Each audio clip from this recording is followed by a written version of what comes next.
Feeding the Ducks. I haven't played Feeding the Ducks yet. I don't know. Let's do rock today, just because it's been on my mind the last few times we've done this. There we go. It's back, baby. Yeah. Woo! Got that reverb there.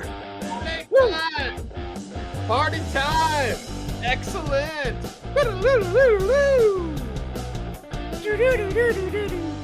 This is almost a Wayne's World type of feel. Almost, right? Excellent.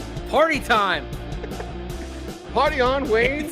It's party Friday. on, Cole. It's 3:35. It's time to party with your excellent host Cecil Lammey. With him as always is Mace. Party on, Cecil, and party on, Mace.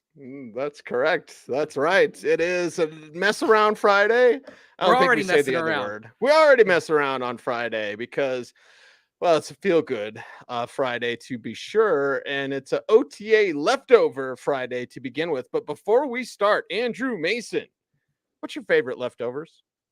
I mean, the obvious choice is Thanksgiving, right? Mm-hmm. A turkey sandwich. It's almost better than the turkey during Thanksgiving. I feel like things that get better on the second go round, sweet potato casserole. Okay. I feel like the turkey when you get some gravy on it gets a bit better. If we move away from Thanksgiving, pizza, like if you've got an air fryer, okay? I've got an air fryer right over there in my kitchen. If you have an air fryer, absolute game changer for reheating pizza. I'm telling you, like it now it's like, I will intentionally, even if it's just me, I will intentionally buy a large pizza like at Big Bill's or something like that, knowing I've got like 2 or 3 days of leftovers, because I can throw it in the air fryer and it's terrific. It's just like I was right there at the restaurant. So you're making me hungry. Yes, very hungry. I'm very pro leftovers. Like the only thing that I have trouble with on leftovers is seafood, shrimp, crab. It should not exist. Leftover seafood should not very well. No. Now what happened to me? Oh, he's in the hospital. He ate some bad seafood 2 days ago. Yeah, I mean now fish and chips. If you've got leftover pieces of fish, again, the air fryer. If you've got the air fryer and you're reheating some fish and chips, it's delightful. So, for me, the air fryer was a game changer in life in my kitchen. Yeah. Oh, yeah. Mm-hmm. How are you? I think the Instapot was the game changer for us. Ooh, yeah. Yeah. Like crock pot, but fast. Yeah, that I don't have that, and now all of a sudden I wish I do, because I've got these crock pot recipes that, the problem is it's just the time and the planning involved with it. And the thing is, I'm not thinking about dinner at 7:00 in the morning, but if you've got a crock pot, you are thinking about dinner at 7:00 in the morning. Like I like to do Italian beef, and there's an Italian beef recipe that you make the sandwiches on a hoagie roll and all that I love out of the crock pot. But the thing is, I gotta work on that 8:00 in the morning, and I'm like, I'm not thinking about that. I'm thinking about breakfast. I'm thinking about 2 eggs and a strip of bacon. All right, 8:00 in the morning. There you go. 2 eggs, 2 bacon for me as well. It is Orange and Blue today. We are presented by Champ Honda and Mace OTA leftovers. I still feel really good. And again, in what we can say, I will say I believe Broncos fans will be really happy with what they see when training camp opens up. And I've been pleased with the timing. They've talked about it. So it doesn't look like the defense is ahead of the offense. It always is. At this time, it always is. But I feel strongly that the offense will fight back at the appropriate time. They're getting things. They're getting it, everybody.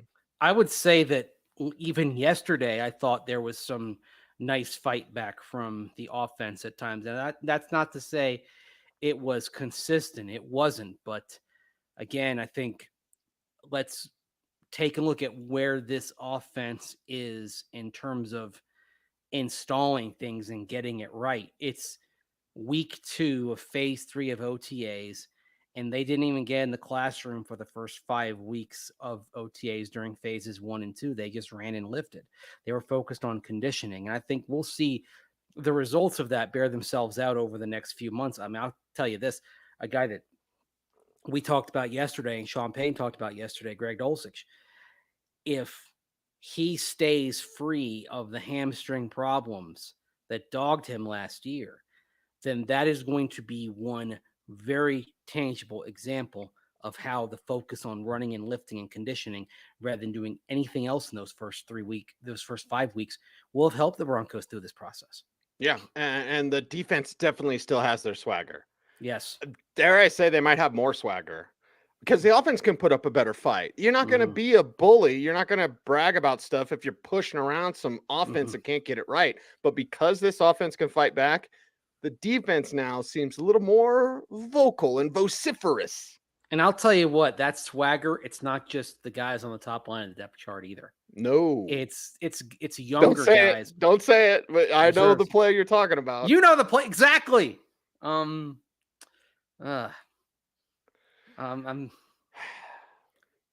some young players on this defense that are very exciting. Yes. I can say that. I can say I asked about two of them to Justin Simmons yesterday. That's what I'll say. Yes. I asked Justin Simmons about Damari Mathis and Jaquan McMillan. Okay. McMillan, of course, played week 18 last year. And then Damari Mathis started the final 2/3 of the season after replacing Roland Darby, who was on IR with the ACL. And I think both of those two, first of all, I don't think there's any doubt that Mathis makes the 53, but I think McMillan's going to end up sticking. I think the team likes him an awful lot, and he's got that vibe. He's got a little of that dog in him. And got the dog. That's the thing. You're seeing even the backups that have that dog in them. And I like seeing that going forward. Speaking of the defense, RJ Bush asking, how is VJ doing? I'll tell you what, that answer that Justin Simmons gave yesterday when I asked him about VJ, I thought said a lot. I mean, it's very telling. Very telling, coming out and saying how he loved the guy. And he loved him when he was a head coach, and he loves him even more now. Yeah, because now he said VJ actually gets to coach him.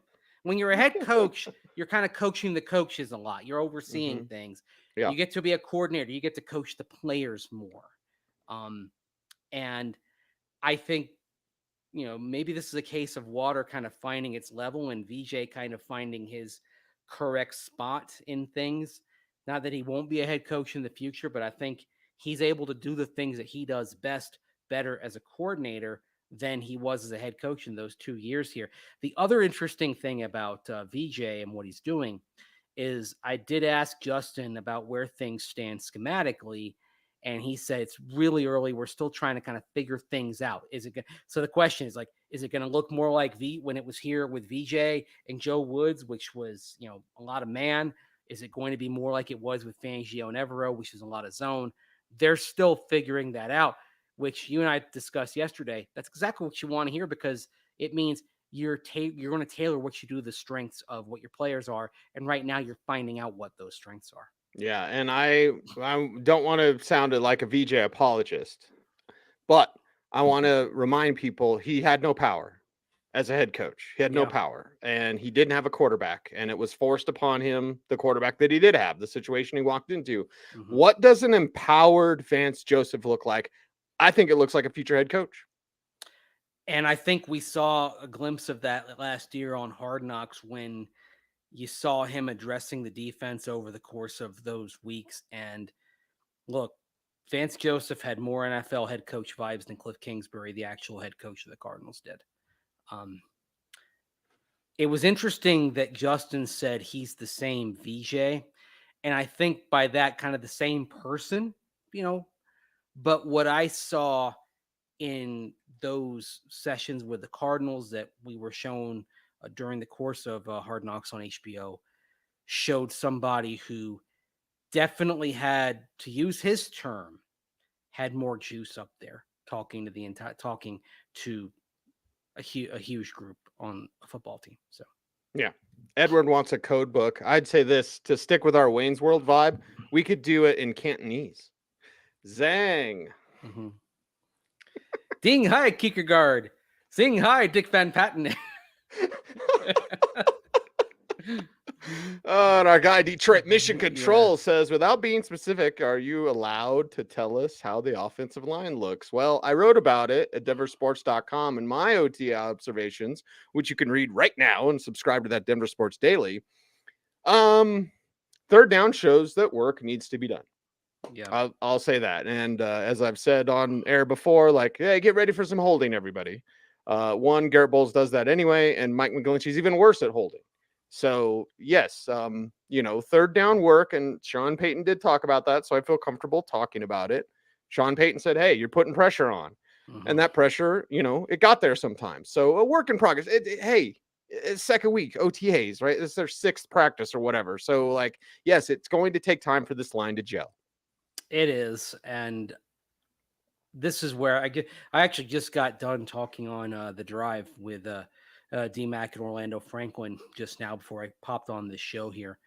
And with Sean Payton, I kind of talked about how this is kind of a 2 or 3 year process to build the culture, and everyone's got to be patient and don't expect this to be a finished product right away. And I would say the same thing for the offensive line. I think patience is going to be required. And I think some of this year's evaluation, I would say this, I feel pretty good about 3 spots in terms of knowing those players are going to be here for the long haul. I think the 2 guys that you signed in the offseason, Ben Powers and Mike McGlinchey, they're going to be pillars. Mm-hmm. And I think Quinn Miners is going to end up joining them. I think Miners will, after these 2 years, end up re-signing with the team. I think he's a good fit for what Sean Payton and Zach Street want. I think that this coaching change may prove to be the best thing that happened for Quinn Miners as a Denver Bronco. His skill set suits power-based blocking very, very well. But this year, this is about finding out, are Lloyd Cushenberry and Garrett Bowles in for the long haul or not? Are you going to build with them on your offensive line, or are you looking to replace them probably in the next offseason?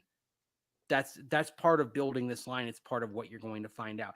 Look, if Bowlesy bounces back and if he looks more like the 2020 Bowles, then there'll still be a future for him here. There's a chance, there's an opportunity. And Lloyd Cushenberry, the thing that he's got going for him is the being from LSU. I think you've in New Orleans when Sean Payton was there, they were very close with that LSU program. There are a lot of ties there. They've known about Lloyd Cushenberry a long, long time coming in here. So I think that gives Cush a little bit of a leg up to begin with. He's just got to deliver when it matters, and he's got to play with a little bit more brute force than we've seen from him over the last 3 years. The question is, can he do that? And it's not just Russell Wilson that's in a prove-it year. Garrett Bowles is. If he doesn't bounce back, you're looking at a new left tackle. That's what you're doing. I don't want to make his masseuse mad, but he'll be all right. You'll be all right. Everybody will be all right. Like, that's just the God's honest truth. Lloyd Cushenberry. And that's the NFL. Yeah, that's life in this league, man. Yeah, Jerry Glanville didn't say it stood for not for long for nothing, right? I mean, that's the nature of this. And you have a new coach, new ideas, at least new to your organization, pretty well thought out way of going through things. You're going to have to prove yourself. Again, this year is about Sean Payton figuring out who's in for the long haul and who's not. And I've said it before. I'll say it again. I don't know what the win-loss ledger is going to be, but in terms of sifting through the roster and learning about what's here and finding out who's in and who's out, it's going to feel something like that first Patriots season of Bill Belichick back in 2000. Look for something similar. The question is, can you win some more games while doing it? That team only went 5-11, but it proved to be a massive year in what the Patriots became in building the culture that we came to know over the last 2 decades up there.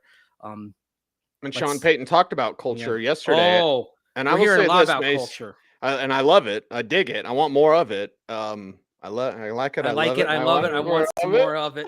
I try so hard. I can't rise above it. Don't know what it is about that little gal's loving, but I like it. I love it. I want some more of it. Oh my gosh. Now I'm totally off track with what I was going to say.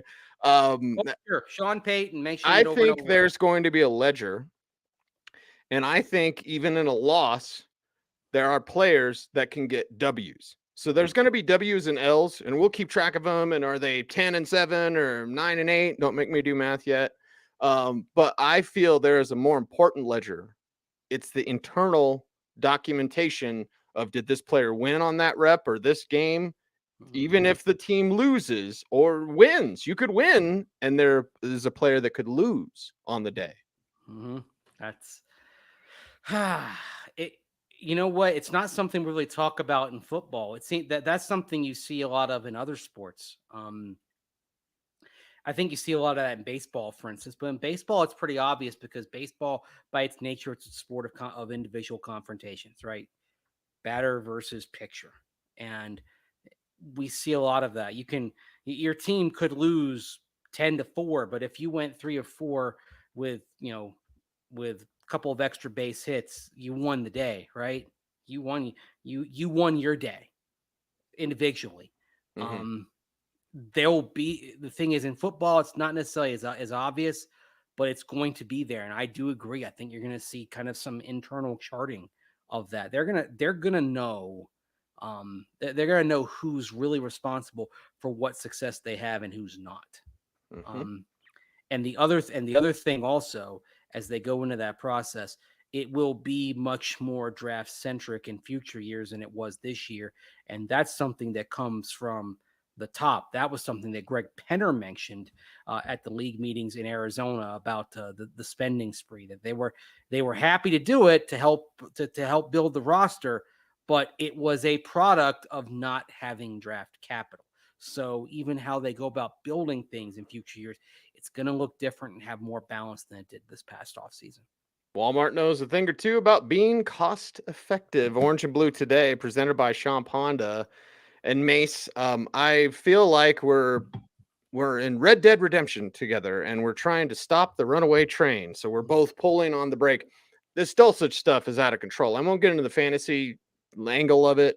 That's next week when I'm in Las Vegas on Thursday, Friday. That is a humble brag. Anyway, this Dulcich thing, he's the Joker, and oh my God, look at all the Jokers that have played for Sean Payton. They didn't even have a plan for him. And Sean Payton said it yesterday. They are beginning to see a vision for him. Yes. Okay. But blocking matters. And this is what I've told all the fantasy questions that I've gotten. Most people, I'm saying I can't answer anything. And there's been some analysts who I respect, very good fantasy analysts, that have been like, this is why I love Greg Dulcich, because analytically, yes, he's fast. Okay. He's athletic, everybody. This isn't, and I have nothing against analytical data. I have nothing against that whatsoever. But blocking on a run-heavy team is going to matter. And if he can't block effectively, and it's a tell when he's on the field, I don't give a damn if it's third down. I don't care if they're in a shootout. He's not going to play. So let's be excited. Greg Dulcich is very good, very talented. He can't block. Let's you and I kind of pull on that emergency brake or that locomotive, that old coal engine. We're trying to get this thing slowed down a little bit. Be excited about the talent, but know that he's still got a lot of work to do. Spaceballs when they go to Plaid. I think it's gone to Plaid with Greg Dulcich, the hype, the last 27 hours or so. Emergency stop, never use. Whoa. Okay. Adam Troutman blocks. And Sean Payton knows Adam Troutman can block because he coached him for 2 seasons in New Orleans and he drafted him. Mm-hmm. And if Greg Dulcich wants to play extensively, more so than situationally as the Joker, he's going to have to block. I mean, I think Payton had the quote yesterday where he talked about the menu for Greg Dulcich and that it is expanding and may include some run work. If you want that menu to be as big as possible, as significant as possible, you're going to have to develop as a blocker if you're Greg Dulcich. And we're not going to learn a great deal about that until the pads go on. Jody Moncrief says Jimmy Graham couldn't block and he did just fine. No doubt that he did. Jimmy Graham was built like a very strong basketball player. Greg Dulcich is built like a media member. Jimmy Graham's also little bit faster than Greg Dulcich. Yes, Correct me if and I'm it was wrong. also a pass-happy offense. They're going to run the ball, everybody. Yeah. And I like Jody a lot. Jody's a real good Broncos fan. But like, they're going to run the ball a lot. Blocking matters on this team. It is. It's now. Can Greg Dulcich be a willing blocker? And if he's extremely effective as a pass catcher in space, operating as that joker, then being a willing blocker is probably going to be enough to get him on the field substantially. Okay. And if you're an old school Bronco fan, I'll give you a name who was a willing blocker, not a great blocker, but a willing blocker. And that's Shannon Sharp. Oh, yes. Yes, very much so. Yeah. He'll be the first to tell you it wasn't the strongest part of his game, but he was willing to put his body in there. And because of that, because that team ran the ball, Mike Shanahan was going to run the ball. Sean Payton is going to run the ball because that team ran the ball and Sharp was a willing blocker. He was out there every down and he wasn't it wasn't a tell when he was out there. Oh, well, they're going to pass now because, big play Shea's out there. No, because he was willing to get in there and could be reasonably effective. If Greg Dulcich can get to that level, sky's the limit for him. Yeah, for sure. Absolutely. In this offense with that coach, and he's got to stay healthy. That's where his build comes into play. Beyond his control, unfortunately. The health. Now, that being said, that's where I do think the work the Broncos have done this year, focusing on conditioning early, I think that's got a chance to help Greg Dulcich. Put it this way. If the hamstring injuries happen again for Greg Dulcich, then we're going to know that it's something chronic that probably is going to doom his long-term hopes of being a high-level tight end in this league. But if we find out this year that he's healthy because you change things and he plays 15 to 17 games and is effective, then all of a sudden you start thinking of Greg Dulcich as one of your foundational players. Yes, and that's how things change in the NFL. He went from 27 hours ago or whatever, before yesterday's practice, Dulcich was on the surprise cut list for camp. I don't think it would happen. A year in, I don't think it would happen. I wouldn't have gone that far. But they had no plan for him.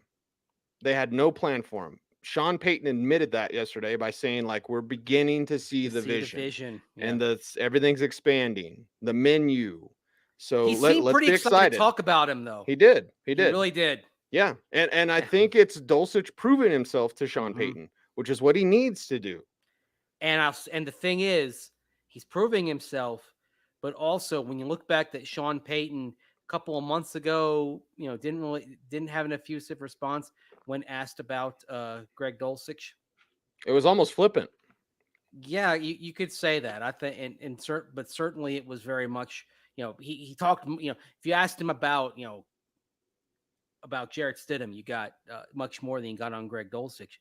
But what I see is that Sean Payton, and this is part of that first year of evaluating everybody, Sean Payton is open-minded to say, all right, let me see what these guys can do. Let me find out. And I love that. See them with my own eyes. And let me look upon you with my own eyes. Gosh. Hey, we're going to be Star Wars nerds. We got to be nerds, baby. Well, that's true. That is true. Go all the way, right? The random thing I watched last night? Speaking of Star Wars, it was deleted scenes from Return of the Jedi, specifically the ones where Moff Gideon was ordered to turn the Death Star toward Endor, and was under orders to blow up Endor if the shield generator was down. Even though they had garrisons all over the Forest Moon. It would be unfortunate if I had to leave a garrison here. Yes. Well, one thing we learned from the Empire in in Rogue One, for example, is they were more than willing to blow up their own people. Grand Moff Tarkin turned the Death Star on plenty of their own when they were on Scarif. So anyway, I digress. Yeah. Oh, there we go. I think I gotta. Once I do the thing, I gotta put the thing back. Oh, there we go. All right. There it is. Yeah. All right. Okay. Last topic. Orange and Blue today, presented by Champ Honda. a feature you and I have geeked out about behind the scenes. We get to debut today because you debuted it on denversports.com. Mm-hmm. What if Russell Wilson had become an Eagle, Mace? Well, Greg Bishop of Sports Illustrated put this little matzo ball in our soup today. I think I was Gary Seinfeld was like, that's a big matzo ball hanging out there. Saying that the Eagles, now that they wanted Russell Wilson in toward the end of the 2021 season into early 2022, they wanted Russell Wilson. They weren't sold on Jalen Hurts at that point. And that it was Russell Wilson said, nope, I don't want to be an Eagle. And instead became a Denver Bronco. That was the trade that happened. It's wild to think about because here we are a year later and the Eagles weren't sure about Jalen Hurts.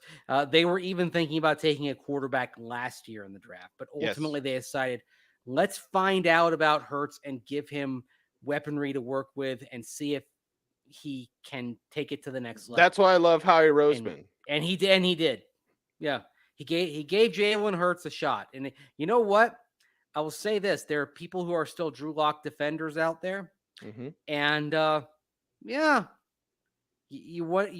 that is the logic for, for those who support Drew Lock is saying, oh, well, what if he'd gotten that support that Jalen Hurts, second round pick, got? Now, the difference is Jalen Hurts was on an upward trajectory in terms of his play in 2021, and Drew Lock kind of, and then a little bit of a. And Jalen Hurts has a much faster processor, and for me, and quarterback evaluation is all over the place. But for me personally, Mace, from what I've learned, as I had a first round grade on Paxton Lynch and Dak Prescott. What I've learned is processor. If you don't have a fast processor, I like Drew. I like his arm. I like his dad. You're not going to make it without a fast processor. Right. I mean, if you're talking about young quarterbacks that weren't first rounders, you mentioned Jalen Hurts has a fast processor. One reason I think Sam Howell has a chance is he's got a quick processor as well. That Drew does not and has not proven to have in the NFL. So, yeah. But yeah, it's you think about it. If the Eagles had pulled off the trade, what would the Broncos quarterback position in 2022 have looked like? And what would things look like today? Well, I'll tell you this. I'm going to start here. If the Broncos don't trade for Russell Wilson, I believe Nathaniel Hackett's still the head coach of this team. Because did they finally land Aaron Rodgers then? Well, I think that they might have played out a rough year last year with Drew Lock and then a veteran, a fringe starter veteran that they would have brought in, right. And then this year they would have traded for Aaron Rodgers, which is, opens up another can of worms entirely. And Nathaniel Hackett's the coach. And who knows where Sean Payne is. Sean Payne's probably getting ready for another year at Fox. In that case. Right. Yeah. Waiting for Mike McDaniel to get fired. Because Stephen Ross, and I've said this on air, I feel comfortable saying it here. Like the deal was like, Mike, you got a year. And I love Mike. You and I have known him since he was a teenager. Yeah. But the deal was you got a year, Mike. And he's fantastic. And I feel on the Jalen Hurts thing, to build off of that, what Howie did for Jalen Hurts, I feel in a way Sean Payton is going to do for Russell Wilson, not with a weapon like an A.J. Brown, but just with the overall philosophy, guidance, direction. Hey, we're not sure about Russell Wilson. We are not. We're going to know after this year. Exactly. You've said, all right, we're giving you a better coach. We're giving you a more proven entity who works with quarterbacks. All right. That's it. If you can't figure it out, then it wasn't necessarily a Nathaniel Hackett thing. It was a Russell Wilson thing, and you move on, right? So you're giving him the support that he would have that he would have lacked. The funny thing is, Cease, I think if in this alternate universe, I think the Broncos might have ended up with the same record, but they would have gotten to it in a different way. Yeah. How does the record look? The number doesn't. I think 5-12 might have been exactly where they finished with whoever else they would have had a quarterback. And the question is, how do you get there? And the other question, and then again, I think we answered the question by saying you would have probably taken that number 5 overall pick and traded for Aaron Rodgers. Mhm. And we'd be talking, and today we'd be talking about Aaron Rodgers and whether he was practicing or not. That's what we'd be talking about. And oh, by the way, we'd be talking a lot more about practice. We'd be talking a lot more about the guys who were doing well and who weren't. We'd be talking a lot more about DMT and hyperbolic chambers and all that kind of stuff. So get down how you Ayahuasca. get down, baby. Yeah, ayahuasca for sure. Yep. I had joked about how if Aaron Rodgers became a Bronco, that I was going to try the ayahuasca cleanse for myself. Okay. Or whatever it was. No, the cleanse was something else, right? Sitting in the dark. We're gonna do that for 3 days or whatever. Like, I don't know. It's all hippy dippy trippy crunchy granola Pancha stuff. Karma is the cleanse. Yeah. Pancha Karma. I would have done the. I was threatening to do the Pancha Karma cleanse Okay. for a few days if Rodgers became a Bronco, just to experience it. And I didn't know what it was when I first heard it. I'm like, what is it? A punch of karma? Like you said something wrong and it's a punch of karma, metaphorically speaking. No, punch of Karma will get you. Karma will get you, baby. Karma does get you. Karma's undefeated, baby. Yes. Remember that. Mm-hmm. And I don't want to draw the ire of said Karma herself, but 2 years ago I wanted Rodgers so bad. And I wanted him for the chaos. I wanted him for the talent, but I also wanted him because it was polarizing. I mean, it's the story. You know what I mean? It's the story. Every press conference, every press conference brings some other layer. Every Pat McAfee appearance that he has, you know, like that would have been our life, but we would have been relevant instead of Nathaniel. We're in Delaware with Nathaniel Hackett. Well, I mean, the funny thing is, I mean, people are joking that the Broncos aren't relevant right now because the Nuggets are in the finals and the Broncos have kind of gone underground. I mean, yeah, if you want irrelevant, imagine if they had not trade for Russell Wilson. And then this year, if Hackett were back, let's say they don't trade for Aaron Rodgers. Let's say Rodgers just says, I want to go somewhere else. I don't want to go to Denver. I don't want to reunite with my guy Hackett. And then, then it would really be just this year off the radar, man. Mm-hmm. You may have been talking about a Bronco team that wouldn't have any primetime appearances. You also may be talking about if they in this alternate universe, if they don't trade for Aaron Rodgers, do they take that number 5 pick? Do they bite on Will Levis right then and there? Or do they move up and they try to get CJ Stroud, perhaps, Do they go Anthony Richardson route? Or do they make the trade that the Panthers made? And Bryce Young. And in that case, she would be relevant because you'd have the number 1 overall quarterback in the draft. I'd take a lot of Bryce Young. Lot of Bryce Young. So there's a lot of directions. If Wilson had become an Eagle, we could be talking about Aaron Rodgers. We could be talking about Bryce Young.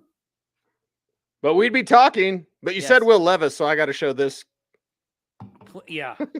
What? My nightmare. Huh? My nightmare. Would have been Will Levis. No, Will Levis. Carly Simon sang about clouds in the coffee. Mm-hmm. Was it clouds or clowns? Clouds in my coffee. Right? Clouds in your coffee. I said clowns. I said clowns in my coffee. Did you get lyrics wrong like when you were growing up? Were you like? Yeah, I did. I still do. Yeah, that's a funny one. But clowns in my coffee. That sounds like something from It. Well, Will Levis, it's clouds of mayonnaise in his coffee. There's something wrong with that guy. Although the initial reports from Tennessee seem pretty positive. It's because they're staring at Ryan Tannehill. It's like throwing a starving man a cracker. It wasn't. What is it? Saltine? Yeah, no, that's a Ritz. And you know what? No matter what, they're kind of like the Steelers. As long as Mike Vrabel's there, they're going to manage to win 7 games, come hell or high water. Yep. Don't know how they're going to do it, but they're going to do it. Lots of Tyjae Spears when Derrick Henry's done. Yeah, that's there are certain teams that have a higher floor. I'd argue the Broncos have a higher floor just because Sean Payton showed up. Oh, for sure. Like they're gonna win 7 games just because. Yep. Even if Russell Wilson can't figure it out, and they have to ride Jarrett Stidham, they're still gonna win 7 games. All right. That is a wrap for today's program. We'll watch for more what ifs coming. Oh, we got plenty of them. We got plenty of them. We got some on this show. So what if coming, another week of OTAs coming up next week. Make sure you do all the YouTube things, like, comment, share, subscribe, hit the notification bell so that you never miss a vid. He is Andrew Mason. He is on Twitter at Mace Denver. I'm on Twitter as well at Cecil Lammey. I can't say anything about Greg Dulcich, everybody. Like, what do you think he's a sleeper? Oh God. Please stop. He's got fantastic hair. That's what we can say. He does. He has great hair. Weird Al hair. Mm-hmm. All right. That's Just a wrap. Eat it. Open up your mouth and feed it. He's Mace. I'm C's. OBT is BFD. We appreciate you. So until next time, be safe, be kind. Know that you are appreciated. Where's the camera? Stay tuned. And as always, please stay frosty.